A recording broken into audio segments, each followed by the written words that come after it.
Patrick Legland, Global Head of Research with Societe Generale, joins us from Hong Kong. Patrick, good morning and thank you for joining us.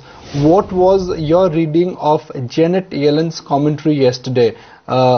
She clearly seems to be indicating the obvious, which is that US economy is yet to recover and Fed will be monitoring all the data points before they move on the interest rate. You know, what is quite interesting that on one side, when we discuss with corporates, we have some very positive feedback on the US economy.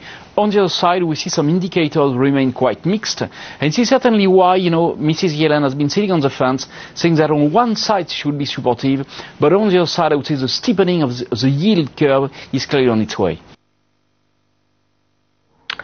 Right. So how do you think the US is likely to move then on interest rates, and by when could we see interest rates moving up, and what it would mean according to you for global debt flows? Okay, it's extremely unlikely we'll see any rise in US interest rates before early mid-2015 on one side. On the other side, it will have certainly a very negative impact on emerging markets, all emerging markets, because we think that liquidity has not yet been drying up from all these emerging markets, and obviously it might have some dramatic consequences on risky assets. Well, the situation between Russia and US and Europe still remains tense.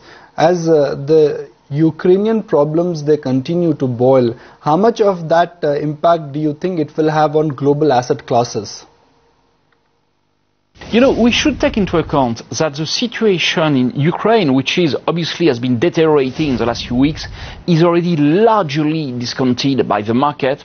We have seen risk premium increasing. We have seen equity markets, bond market, currency market deteriorating, which means that except if we had a major further deterioration in the Ukraine situation, frankly, we don't expect further impact on the market at this stage.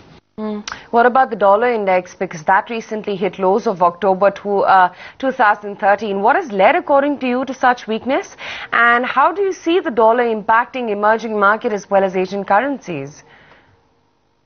Given the fact that virtually the Fed at the end of the day continues with virtually quantitative easing, even if they reduced the scale, and on the other side, particularly ECB is not ready at this stage to go for any quantitative easing measures, it's very, very likely that the US dollar will remain quite weak. Now, what is your take on rupee, given that India is nearing election outcome on 16th of May? Short term, it's likely we'll have further volatility in the Indian currency, but obviously after the election, once structural reforms will have been put in place, there is certainly upside potential for the currency. So what's your call on the Indian equities right now, and how are the fundamentals looking according to you?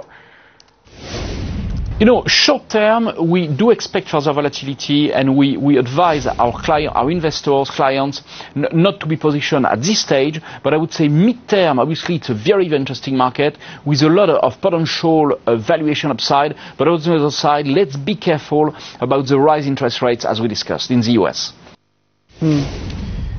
Okay, Patrick, appreciate your time, and thank you for joining us. Glad you could accommodate this interview request.